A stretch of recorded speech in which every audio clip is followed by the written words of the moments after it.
There we go. Live. Welcome to it, guys. Chronicles of Motion with myself, Steve, and Jeremy, and special guest, the man who knows all sorts of sports, Tyrone. Tyrone, welcome to it. Thanks for having me. What's been happening? How's life? How's all the other sports outside of just the cycling? Because I watch all those posts on One Movement, and sure, there's athletes it's been everywhere. a busy little period. Like you said earlier, it seems like we've been watching world champs for nearly a month of cycling, and yeah, I mean, I've got another athlete today who flew off to the Netherlands, last minute call on Saturday night. They've got the Red Bull Mega Loop Challenge in Noordwijk. It's a kite surfing event. So yeah, it's been quite a roller coaster. It's quite a busy weekend. And we had rugby. Hey, Jezza, rugby on Saturday. We've got athletics world champs as just wrapped up as well. We've had Ironman world champs. Jamie Riddle getting a 10th place there. The Danes clean sweep of the top step of the podiums for the men. Vuelta's just wrapped up. We're going to talk about in the other episode. What else was there? Mountain Bike Worlds, as I said, felt like it's been a month worth of activities going on, from the gravity events to Daniel, the enduro, pump track, all sorts of activities going on, but been super busy. And then on top of that, Jeremy's been out there running. I believe there's some new Strava awards for you, Jezza. Yeah, it's been a good couple of days. Friday 11K, Saturday 15K. So I rode 60K yesterday and then even 10K this morning. So all the Strava little segments around here are getting a good thrashing. Or they're thrashing me. I'm not quite sure. Often when I come back, I'll go, yes, why did I do that? Why? But they're in the next day. Like, Oaks, hey, let's go. Tyrone gets his, you're getting a little bit of altitude change because Benoni's quite flat, your side, eh? Tyrone does it, it's kite surfing. Yeah. Kite surfing is pretty cool. Yeah, okay, windy season's here. Yeah, windy season for you guys down in the Cape. Yeah, we're into the hot and dry, and the rain hasn't started yet season. Anyway, let's get on to it. So XCC, XCO, our focus for this World Champs. And just so the guys know, we're not going to list out every single name of every single rider out there. Tyrone was saying we'll focus on those riders with either bad luck, but well worth the announcement because of their performances over time. But those top five you were mentioning. Just so everyone knows, I will link in the description the press releases for the selected riders so that you can see the full list of riders that went through to Worlds as well. Tyrone, your feeling, how did Worlds go? Yeah, I think South Africa did really well for what we put in. I mean, we finished 9th on the medals table with 2 medals, a bronze and XCC from Tyler Jacobs, and obviously Alan, that repeat defending his world title. Unbelievable performance. I think, yeah, outright, like you say, there were a few unlucky people. Candice looking great, rear wheel rim exploding again. It's just a pity. And then, yeah, the rest this is world champs. This is that one race that everybody peaks for, the likes of while we see a Matthew van der Poel lining up. It's a big deal, and people put in big effort. And I know, like with the juniors, they all went to Dahlstrom for an altitude camp. Like it's a big thing that they all put in here, and unfortunately, lots has to go right in order for it all to connect and work out for you. Some people get unlucky. Some people are not used to.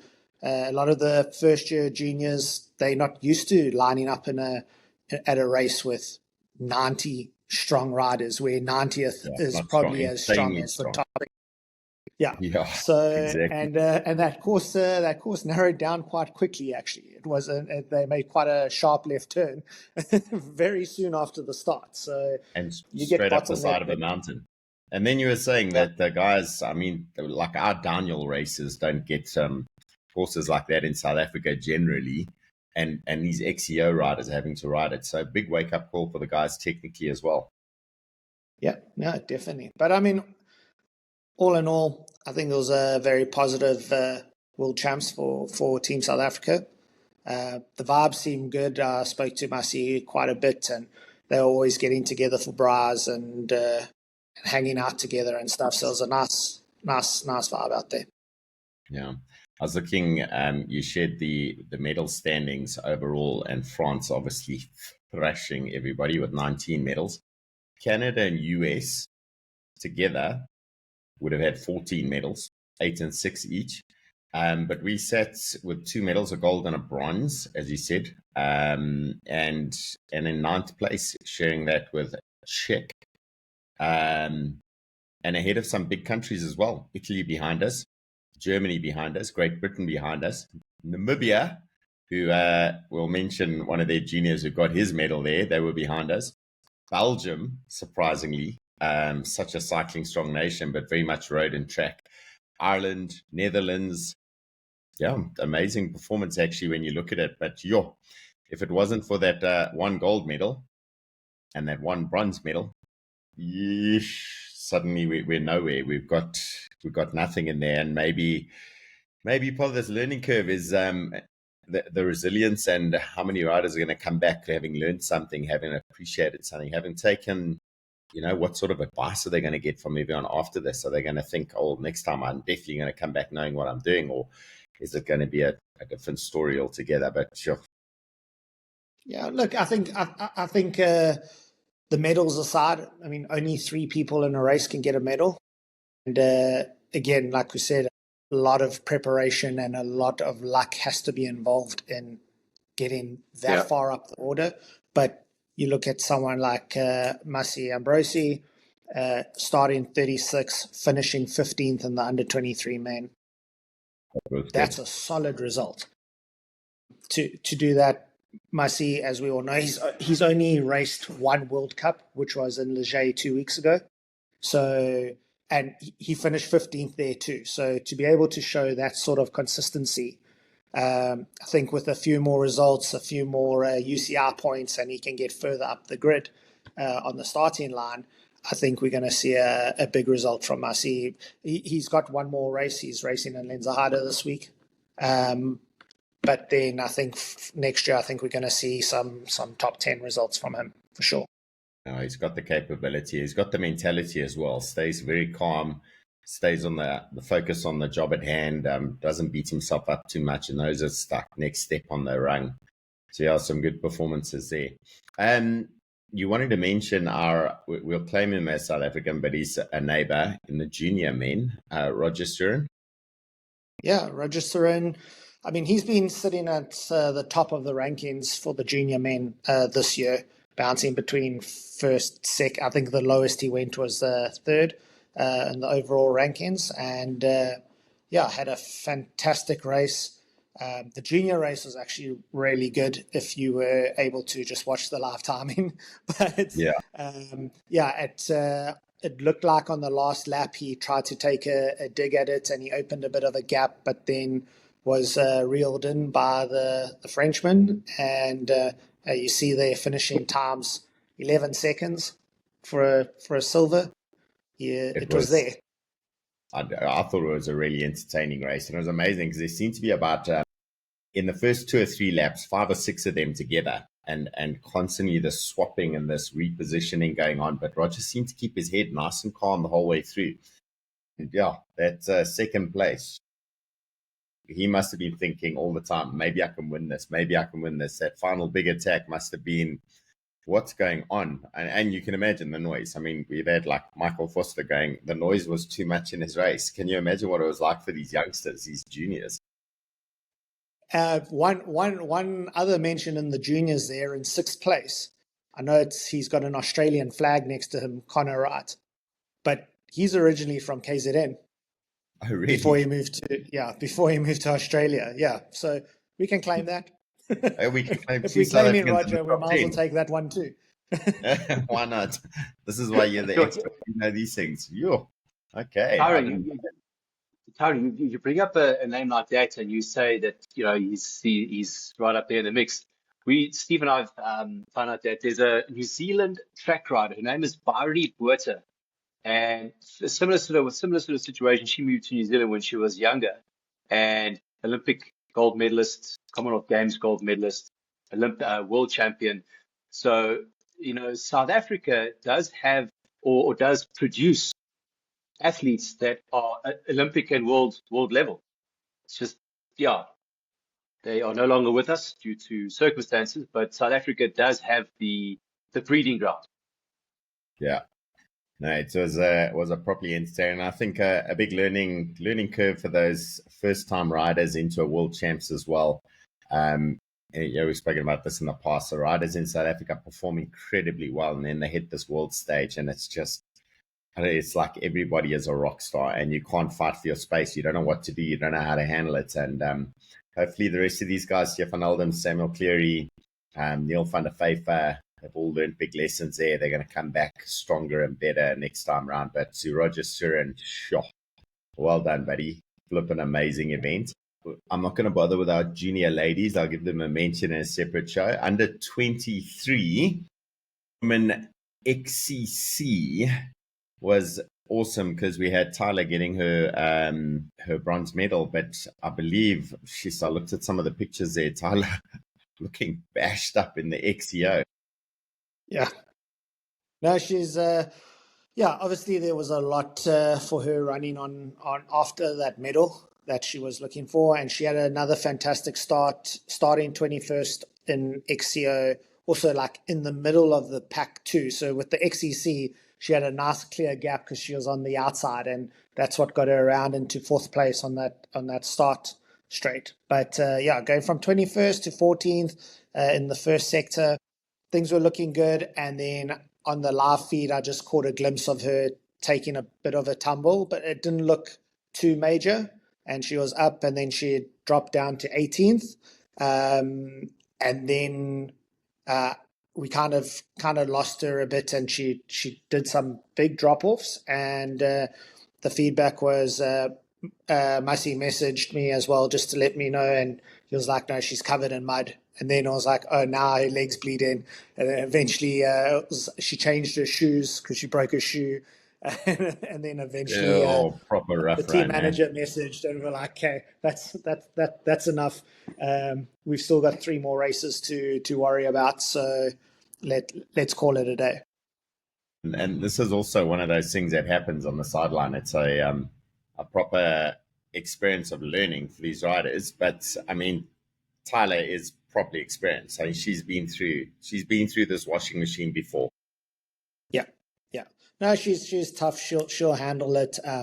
Obviously, I mean, coming off that high of Tuesday's medal performance, Dad flew out to go and watch the race. So, but yeah, all these things add to it, and she's never been one to feel that pressure. And I think it started to like show her like she can do this now, and she almost wants to show the consistency of being able to do it, which is fantastic. And I think at the moment, like, South Africa is in such a good space with the riders we have that are regularly on the circuit, with Alan, Tyler, Luke, Candice, and now Massey coming into the fray of consistency on results, is that it's just a really good space that for such a relatively small nation, we've got big results coming out of it. Yeah, it's been absolutely amazing. Talking about bad luck, there is obviously Candice with her situation. Seems to have such bad luck going on at the moment, and every single one of her posts I watch are those unfortunate things. Yeah, but that's the racing, the luck we've spoken about, is that you can be the most prepared, and it takes one incorrect line choice, or one rock can change the whole trajectory of your race. Yeah, and not a position we normally see Candice in, finishing, where was it, down at 35th position? 35th. Yeah, way down. For her capabilities, this must be a huge frustration for her at the moment, really putting pressure on her and everyone around her, but one way she's just got to keep the faith. Yeah, look, she's still producing great results. Again, this is one race can't define you. I think she had a fantastic season last year. She's backing it up this year. Yes, we're all like, it's weird when you like she's standing on the podium. So now it's almost is everyone feeling disappointed that she hasn't had a podium yet, but she's still racing in the top 10 in the elite women's category. It's Crazy, like yeah. we can't be disappointed in something of that caliber. And yeah, so I think unlucky. I know she obviously wanted to produce more, but those are sometimes the cards that she dealt, and you just got to go with it. Got to go with it, exactly. And it'll come right again because she is in the mix. I mean, you saw the start of her race straight up into the front end of the field, and everything seemed to be going well until that back wheel absolutely exploded. And from there on, just all the headaches and technicals and issues and whatever else was happening. On to the under 23 men. And one of the names you've already mentioned, doing an incredible job. A properly entertaining ride. And I must admit that number one rider out there, he was power. Finn Trudler. I think we're going to be seeing a lot from him in the future. After Finn losing out to Adrian Bushy in the sprint for the XCC, he wasn't leaving anything to chance there. He absolutely dominated out there, and but he's been doing that the whole season anyway. He's been cleaning up. It's kind of a very similar trajectory as Riley Amos did in his last year of under 23. Also just cleaned up everywhere, and the cherry on top is now he has the rainbow jersey. Yeah, and I expect over the next couple of years he's going to be sorting out what Switzerland would like to see back at the top and controlling things overall. But our South African boy, one of your athletes, and he's one of my neighbors as well. He's phenomenal. I get on well with his dad, and I see him often out in the cradle training when he's in South Africa. Yeah. No, Massey's had it's been a good year. Last year, he actually, I mean, if the background story is he actually had a full scholarship to Lees McRae University in North Carolina. So last year, he spent the year racing in their series there. He did a few USA Cups as well. Coming home, obviously claiming the SA title, African Champs podium. And we chatted to Barry and we were like, look, I think Barry was like, he is ready. And we've taken a bit of a hiatus on the studying so that he can get through to the World Cups. And it's paid off. 15th at his first World Cup in Leger, 15th at World Champs.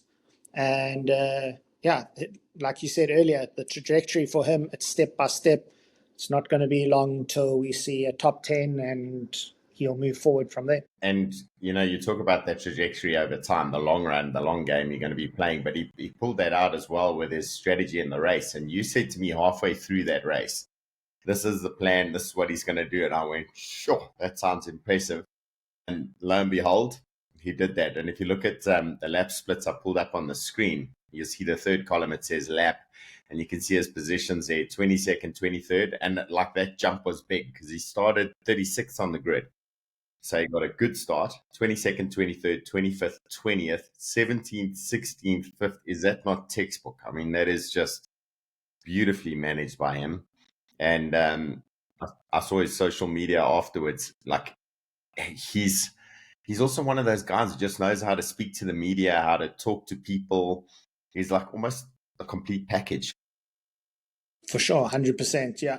Look, he was very strategic on how we wanted. Like I said to you, I told you during the race what was happening, the plan to move forward, and it was. And he actually he phoned me afterwards and he said because starting the last lap it was actually 13, 14, 15 together. Yes. And he tried to go with the 13 and he burnt his matches, which is why it came down to a sprint finish for 14th. And he just said he was done by that stage. He had emptied the tank completely. And there was no sprint coming out of him, but still like elated with the 15th at World Champs. And you can see that in the lap split or the times of the winner: 4:31 for 13th, 4:35 for 14th, and 4:36 for Massey. Yeah, this young man has got a very bright future ahead of him. The big guns. Yeah. elite men's event. I'm not even going to talk about Alan to start with. I would like to go down a little bit down the list to the man who's been trying hard and working hard. Had a bit of a bumpy ride, but Luke Moyer, what's your take on that? Yeah, it's good. I think it's been a emotionally taxing year for Luke, to say the least. From, as everyone knows, from signing a UCR team contract to a team that just dissipated, to having nothing, to getting support to get there, to getting the fifth in Brazil, to getting a new contract and joining a team. It's just been, it's been an emotional roller coaster. And yeah, just lining up on that start line, he made a comment about it being his first elite world champs. He was starting further back as well. I mean, he was ranked 40th, so he was a long way back, and it was going to always be a big ask to move forward in a pack like that. He's obviously renowned for a good start. He's got a very big punch on him. But you burn those matches to come through, whittle your way through a crowd like that. You take 30 seconds to try and recover. You're back to where you started. So it was that, and I think he can be happy with that, finishing out the race. It's difficult to move through a pack of elite riders of that caliber, and I think he did pretty well for his first elite world champs. Listen, I say this. We're talking about the two that made a finish out of it. Just quickly listing: Damon Blanche, Unati Kumalo, Michael Foster, all got pulled off the course. Obviously getting lapped by a South African as well. But early on, I mean, Michael 4 laps down, he's a class rider. Damon Blanche, Unati Kumalo, even little Johan van Sail, who's a punchy little rider in South Africa. He can make things happen, but the quality of the riding at this level at World Champs is just Nino Schurter, last man to finish the day, having completed the race. Obviously, you said earlier he would have been like he's on home territory. He's an absolute rock star in the cycling world. He would have been giving out high fives and getting a huge amount of cheering the whole way around. Couple of positions ahead, Luke Moyer, but at the front of the field, how insanely good was that? Yep, that was Alan turned a non-drinking Sunday into a drinking Sunday very quickly. when Victor Koreski slipped and everyone went high around the tree and he went low around it, and that was strange because he only opened like 3 or 4 seconds, but then at each timing thing, it just didn't look like a big effort. It didn't look like a big effort, but obviously the power was coming down because no one could go with him. Yeah, no, it was incredible to watch, and just watching the timing splits as they just kept opening. And you could see when they were coming through the start-finish arch that as soon as he got out of sight, it's almost like they stopped chasing him, and they were all looking around for somebody else to do the work to close the gap. And once it got out to a minute 40, then I was just making sure that he kept it safe and brought it home. Simone Avondetto's lap split or the times to Alan, and you can see he was pretty far back. He had a good race, you got to admit. 14th, 8th, 6th, 3rd, 2nd, 5th, 3rd, 2nd. But you can also see from about lap 5 onwards was where he was starting to catch up to the guys, and a minute 20 already by then down, he wasn't going to be closing anything. Alan had control of those guys. It's been such a year for him because taking on road and mountain bike, we've seen it with riders like Tom Pidcock and Matthew van der Poel trying to mix the two together. You have to specialize in these things. Alan, though, road has been quiet, if I can put it that way. Lots to learn, and he's admitted that himself. He's just like, it's a completely different game. You've got to have a big engine, but also you got to have like the strategy and the instructions from the team. Such a different game completely. But his year didn't look that good in terms of the XCO until the last of the World Cups, just before this World Champs, where he gets at fourth place. And suddenly he's in the mix. And not only is he in the mix, he is the strongest man, and absolutely zero question whether he should be world champion. Oh, no, 100%. And he too also predicted how the race was going to play out. He said in that post-race interview, he was like, I said it's going to be a time trial because it's not it wasn't going to be a tactical race. It was just going to be a time trial. And I think a lot of them were thinking on the likes of with Van der Poel there, they're just going to want to go out and push hard. And I'd probably say that unfortunately Van der Poel probably has the most disappointing ride of the mention of the World Champ. I was 4.5 minutes back, I saw. 4:45, I think. Yeah, 30, where was he? Just never seemed to be in it. But just going to show that, I mean, Van der Poel on the one-day races, the harder one-day races in Europe on the road, he is the best. I mean, if he decides, right, Oaks, today I'm winning, he's going to win. And even if you jump over onto the XCO stuff, that you're sure your engine does play a big part. You have to have an engine, but it's a very different type of engine. It's a very different type of skill set. You can't just roll on from winning Paris-Roubaix and those races and think, okay, well, let me go, just give the mountain bike guys a club. These guys are good. So Jeremy, are you now admitting that road riding is a lot easier than? No. Go ask Alan. Go ask Alan. How many races has he won in the world? So it's a very different beast. Love it. So the interesting point I want to check in there is Matthew van der Poel, cyclocross, would put it smack bang between a roadie's crit race and an XCO race, and he can demolish the guys in a cyclocross event. Comes to mountain biking, that level of technical skills, the amount of climbing and elbow to elbow, I don't know what it is that separates and makes the guys different. But it is entertaining, and we're going into their cyclocross season shortly. We're going to be seeing the riders mixing it up there. It is amazing that someone like Matthew down at 29th and 5 minutes 35 down. 5.5 minutes. Sorry, sure. Yeah, but that's world champs for you. At the end of the day, it's that everyone knows you only have to get one result. One result's going to change your whole year. Now, look, as pessimistic South Africans, we can all go, Alan didn't do anything in cross country and Alan didn't do anything on the road, forgetting that he's already got a fourth at his first stage race in the UAE. Never mind that. And he's also had a fourth in a cross country, but now he's retained his title. He's had the best year, if you want to put it like that. Well, there's the other side to it as well. And Jeremy and I talk about this. When you want to go pro in cycling, you've got to be useful to your team. And that doesn't necessarily mean you're going to get results for yourself.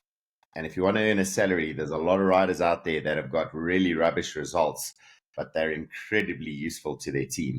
And they get paid very, very well. And Alan's done some hard work in that team, eh? He's had times of carrying water bottles and sitting at the front pacing closed gaps. And those things happen. That's part of the learning curve, I suppose. The roads, so the roadsides it's a completely different animal, it's a different beast. As is the XCO stuff. Everyone, a lot of people can say Alan won last year, lucky, but to do it 2 years in a row, no, my friend, there's no luck involved there. That's pure class. Chapeau. Yeah, and Jeremy and I got to cheer him on the beginning of the year at SA Road and Time Trial Champs. He took that time trial, smashed everyone there, took the title, and then the road just tactically didn't work out. So, but probably him and Stefan de Bot, the two riders who would have been in the running if the racing had been hard enough. Anyway, Tyrone, thank you for your time. I know you got to clock off just now. Last little bit from you. Lessons for those youngsters, first timers to an SA Champs, all those parents on the sideline, we all deal with them, who think their kids are absolute rock stars, and we think they're rock stars. But in the reality, there's a limited number of guys out there, the learning curve, the opportunities. What's your take on this whole thing as world champs for all those riders who were selected, maybe are a little bit disappointed? What's your message to them? Yeah, it's experience. Unfortunately, they need to get to Europe and race more in order to get that experience.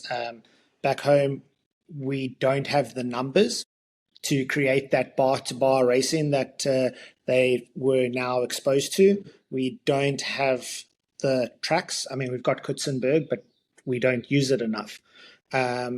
And the guys that really want to be serious about it are going to have to get overseas. And it's not to just jump into World Cup racing, but it is to go and do the nations events that they do, the Swiss Cups, the Italian Cups, French Cups. If you want to get an introduction, Greece has a really good series as well, where I think last year Luca Reveal and Luke Moyer went over, and they had something like 7 Cat 1 XCO races in 12 days. Yeah. Called like the XCO Epic. And it's value for money. It's more affordable to go to. You get the numbers to race. You get the experience. You get to earn points. You need points in order to start further up. You can't be starting 50th, 60th, 70th and expecting to get a result, because then what we're reading is I finished 50th is like a great result for you because you passed 20 people. But teams and brands are not looking at results to top 50. At most, they're probably looking to 20th. So you do need to be consistent inside there. In order to get there, you need to get your UCR points up. You can't just race at home and then get selected for Worlds and expect something to happen. You need to, unfortunately with that, there is a financial sacrifice that is involved. But what I'm seeing more of, like what we've got currently now with Johan van Zyl, Ernie Roots, Massi Ambrosi, and now Michael Foster's joined them as well, is strength in numbers. They're all traveling together. They can rent a decent house affordably, so they're not staying in a shoebox. Yes. They've got all their travel plans kind of work together, and they've got each other to lean on, as opposed to going over by yourself, sitting in a small little thing. You've got you either riding or racing, and then nobody. You're in these foreign countries that half of them don't speak English. It makes it very difficult. So the thing to do is actually buddy up, get in with somebody, split the costs, and go over and get some racing experience and race for a while before. Yes, the pinnacle is World Cup racing, but you don't want to be spending that money to be pulled off after 3 laps or 4 laps. Yep. You want to be in the mix. You want to be finishing, and rather just pause that World Cup racing for a bit and go and do the Nations Cup, because it's the same people. The same Swiss at the Swiss Cups are racing the World Cups, but it just gives you a little bit more freedom to move through and experience and get some points so that you get a better start position. Because like I said, on a start line of 80 people, they're all good at World Cup level. Yeah. So you have to be further forward. And there's something to be said about getting humbled and having the resilience to learn the lesson and to come back later from it. So even though maybe the race doesn't go that well, taking the lessons, not beating yourself up over it, but using it constructively and building from it becomes very important. But doing it at the occasional world champs, it's not going to be enough to get there. They need to get into these things and have those small steps over and over and over again. If every weekend they can race for 4 or 5 months in a row, that they're going to get better. And it's going to seem that the losses are going to seem smaller because they'll have more opportunities to learn from it. So, yeah, to all the South Africans, well done. You guys represented well. To those top-end rock stars, holy smokes. You're like flying the flag, that's for sure. And, Tyler and Alan, Massi, those to me at this World Champs were absolutely insane. Luke's still a rock star. Candace, absolutely amazing. But those top 3 to me just seem to pull off phenomenal performances. I must just add, I've been speaking to a few teams recently, and had quite a laugh because two different managers replied to me going, well, South Africa doesn't have a lot of competition, so the level's not high. To which now I get to reply, we have the 2 times elite men's world champion. We had Candice and Alan were ranked number 1. We've got a bronze medal in XCC. We've got a top 20 twice out of Massey. We've got the competitions here. I mean, off a different track, Omar Wilson has now got the move to the college that Massey was at, and he's winning the Southeastern Cycling Conference. So we've got the pedigree. It's just we need to get more experience. That's all it is. They just need to race more in better conditions that are suited to World Cup sort of level races. More technical courses, steeper climbs, bigger packs where the racing is tight, that you are elbow. We talk elbow to elbow racing, but at a SA Cup, elbow to elbow is the first stretch, and then they split into a long line. All riders down. Yeah, you don't have 20 guys all going into the last corner of the first lap together. So that's what we need to try and get up to. So, Tyrone, I'm going to jump in here. What you're saying is the exact same thing as what I've been saying about the road scene. You've got 100 riders that start you. Of that 100, maybe 10 can win. Within 20 Ks in the race, poof, it's exploded. And then the last half of the race, there's no real 20 to 30 riders fighting for the win. That makes a hell of a race. Split up. I mean, on the weekend, there was one team that dominated. They got first, second, third, fourth on a road race. So we need more depth. We need more teams because it seems like that one team is buying every single athlete on the road. We've had a seeming collapse of one team, and the other team absorbed all their riders by the looks of it, all their quality riders anyway. Yeah. Anyway. Okay, well, that wraps it up then for our little special World Champs mountain biking XCC XCO focused chat. Always brilliant to hear your insights on this. We're going to try to pull you in on another one, and we're going to have some political discussions at some point, but we'll do that over alcohol somewhere. Maybe we won't share those ones.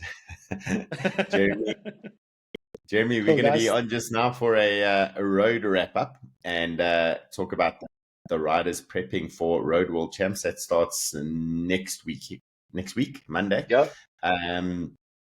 We just had high schools mountain biking. We talk about the high schools guys. A couple of those guys off at Junior Worlds. And primary schools mountain biking happening this weekend. What else is happening this weekend? I think there was enough of it. Oh no, we got the Lenzerheide as well also. So the mountain bikers straight into the next one, downhill XCC, XCO World Cup. So lots of action happening all over the place. But looking forward to cheering on all those riders. To all our South Africans out there, if you guys got a little bit of news, remember to share it with us. Watch out on One Movement. They're always punting what their athletes are doing, but an incredible way to stay up to date with everything. Well done to you, Tyrone, on pulling that together. Thank you. And send the news to Jeremy, myself, Tyrone. We'll share it out there. Guys, have a good one. Thanks. Cheers, guys. Cheers, Bye.